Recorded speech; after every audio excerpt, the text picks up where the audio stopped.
Бәріңе сәлем достар. Қыздар, ұлдар, үлкендер мен кішілер. Қалайсыңдар? Көп болды көріспегелі. Оның өзінің себептері бар. Мен ұзақ мульт жасап жатырмын. Шыны керек созылып кетті. Жарайды, ол маңызды емес. Неге жасап жатырмын? Вот осы маңызды. Соңғы мульттерде жасап жатып мен түсіндім. Через не хочу жасап жатқанымды. Анимация деп атаған видеомда анимацияның болмаған әрине біртүрлі болды. Сондықтан болмашы өтірік анимация контентті тастап, өзім бұрыннан қалаған контентті бастап көрейін деп шештім. Сюжеттік мульттер.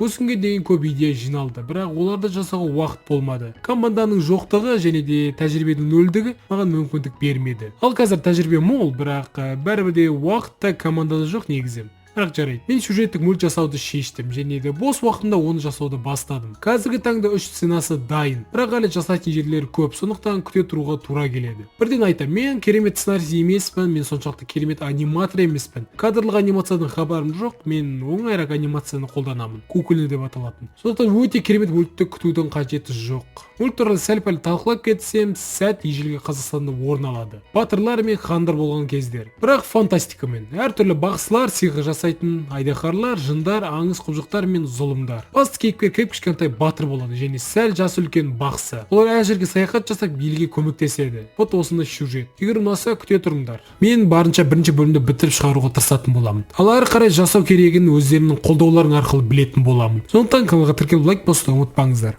Сау болыңыздар.